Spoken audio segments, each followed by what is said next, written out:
These little mics are rocking my socks.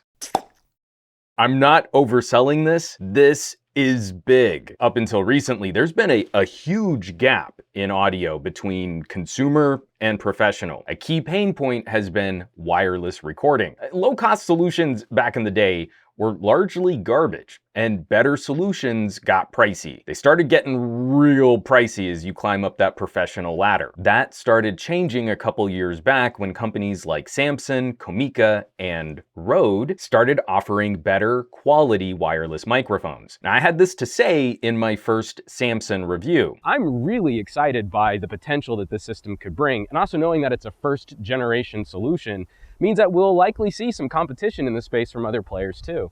Again, more competition in the space means that we'll all get better kit, better accessories, and better hardware with probably more competitive pricing and some really cool feature sets that people haven't thought up just yet. And I'm so happy that this has been coming true. In the creator space, we can take this hardware more seriously when we see competition between brands and a focus on making ecosystems of products. The Rode Wireless Go 2 hit that next level on every single point, refining what I liked about the first generation of wireless mics, adding fantastic quality of life improvements, rounding out a line of accessories to enable a higher quality of output, and pushing the segment forward with one of the most important features I've ever seen on prosumer audio gear. I'm not being hyperbolic.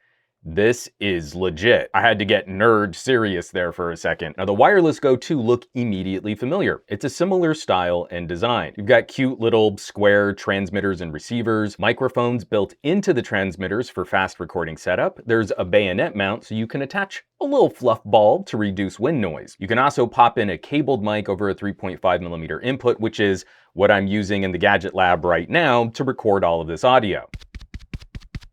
All the things I liked from the last generation remain. These are tiny and discreet transmitters. The clips on the casing are handy, and they're also the exact right shape to slot into a camera's hot shoe. It's maybe the most streamlined setup you can have to clip a mic to a person, clip a receiver to a camera, and then push record. You're ready to go. The main improvement for the receiver, this is now a 2-channel setup, which can support a pair of transmitters. Now, the original Wireless Go was a 1-to-1 connection. You needed a receiver for every transmitter. Rode is now offering a kit that competes against Samsung and Comica, where 2 mics can feed into 1 unit. And then you can control whether you want separate audio channels or a mixed audio signal. The controls do get a little more complicated with single and long press options, but the operation is still fairly straightforward, especially considering how much more functionality has been added to one tiny little square. It took me a couple of minutes of playing to get the lay of the land, and I was ready to start recording projects. On top of that, there are a few extra granular controls if you connect the receiver to a PC and you fire up the Rode Central program. You can make smaller adjustments to the receiver's output, you can update firmware. It's handy for a product that plays nice with almost anything you might want to use. The receiver has a 3.5mm output, so you can connect it to cameras, but the receiver also shows up as a USB audio device. I'm recording here into my PC as I get a slightly cleaner signal that way over using the input on my camera. Rode estimates around 7 hours of use on a full charge, and I haven't tried running it for a full business day straight, but using it on a handful of projects already, I see no reason to doubt that you'd get a solid 6 hours of stable signal. And if you're proper concerned about that runtime, the system still works when connected to a power source. So a little USB power bank should keep you running in the field for days. Now, the connection is still at 2.4 gigahertz signal, and without getting too deep into the nerd weeds, that means we still might have some issues in wireless heavy environments. Rode's signal hopping seems pretty solid. It does a really good job of trying to find clean air. But if you're saturated in Wi-Fi and Bluetooth, it could still be a pain point, like when we all get to go to stadiums or trade shows again. All right, I'm gonna use a little child labor here to illustrate this point. Why don't we call my 5-year-old an unpaid intern for SomeGadgetGuy Incorporated. Rode rates these mics for 200 meters, distance between the transmitter and the receiver.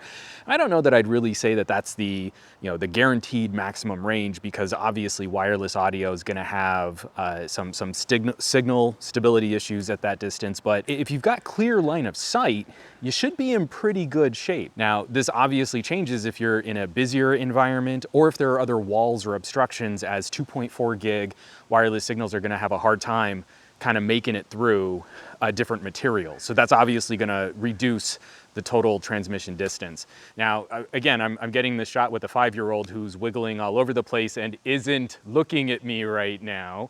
So I'm not entirely sure how the video is going to come out, but I'm feeling pretty confident that the audio is going to be on point. And that's what brings me to the most exciting, the killer feature. Rode has added onboard storage for each transmitter. Activate the mode in Rode Central, and when the transmitter is connected to the receiver, you'll see a little red circle pop up. You're capturing a local backup before the signal is sent over the air. It's the cleanest and safest version of that audio, stored before there's any potential of signal interruption or dropout. All wireless audio products need this as a safety net. It's already saved my butt on a video. When I did my OnePlus 8 long-term revisit, I was working faster than I should have. I plugged the Wireless Go into my Panasonic, but I didn't actually get the cable all the way seated. So I still saw levels on the camera, but I sounded like I was underwater. In the past, that would have meant needing to reshoot the whole video, and it was a pretty long video. Not today. I pulled the transmitter, hooked it up to my PC. You do have to export the audio from a proprietary Rode container, but there it all was. Problem solved, video saved. And the transmitters can back you up for 7 hours of uncompressed audio recording. I can't oversell this. I can't. This is the most exciting addition to prosumer audio I've ever seen, and one I desperately hope will start showing up on more mainstream professional solutions. It's that good. There are a couple small concerns. First, when backing up the recordings, it's just a bunch of long files. There's no way to properly delineate individual takes easily while recording. I suppose you could power cycle for each take, but I think that's probably not a great solution. I don't think that's a good idea. So if you're working with a bunch of smaller camera clips, it's going to be a bit more work in post syncing up all that audio. Concern number 2, I hope Rode can add some basic gain controls to the transmitters through their PC software. The Wireless Go are very good at finding an auto gain envelope before sending the signal to the receiver. But if you're like me and you talk kind of loud, even when you're in a quiet environment, it's not hard to occasionally clip at the mic before sending to the receiver. So if I could get a 5 decibel pad, something even that small would help a lot, especially when I'm normally recording in fairly quiet environments. And 3, I hope Rode can bring their Rode Central software to iPhones and Androids. It's incredible functionality, and I'd love to be able to export audio out in the field without the need of hauling around a laptop to connect and export these audio files. Those are such small concerns.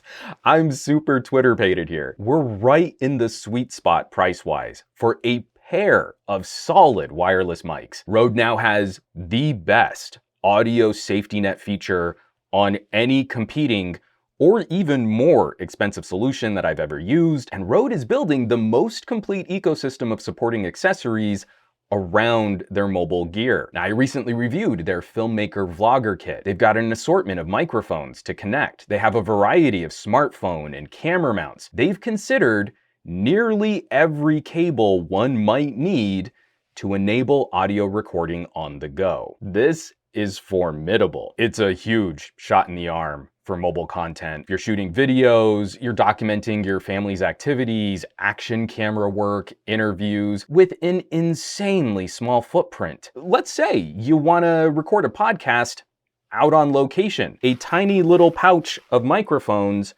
and a smartphone, and that's it. That's all you need. At some point, I'm gonna have to break out like my old field recording gear and the portable interfaces that I used to use and how expensive and bulky they were, because this is kind of blowing my mind right now. I'm kind of a cranky old dude about this stuff. It's not often in recording where a company not only addresses some of the criticisms of a previous product, but also finds something new that you were just not expecting. Well done, Rode. This is really well done. I'll of course leave some links down below this video where you can find more info on the Rode Wireless Go 2. Maybe shop some of these bad boys online. I'm very taken with this solution from Rode. I'm so grateful they sent this my way to share my thoughts on giving your audio recording a nice step up. As always, folks, thanks so much for watching, for sharing these videos, subscribing to the channel. Supporting your favorite content creators has never been more critical than it is today, so I greatly appreciate those of you who are checking out the links in the description. Maybe you're shopping a little merch. That kind of stuff really does help keep production rolling on this channel. You can find a full list of all of my affiliates and partnerships on SomeGadgetGuy.com, or you might consider, just maybe, joining the list of names scrolling by on your screen from my Patreon, patreon.com/SomeGadgetGuy.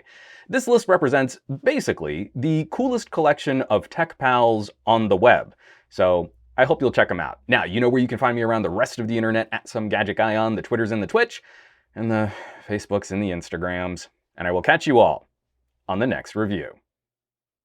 So I'm not entirely sure how the video is going to come out, but I'm feeling pretty confident that the audio is going to be on point. Don't move. I'm coming to you.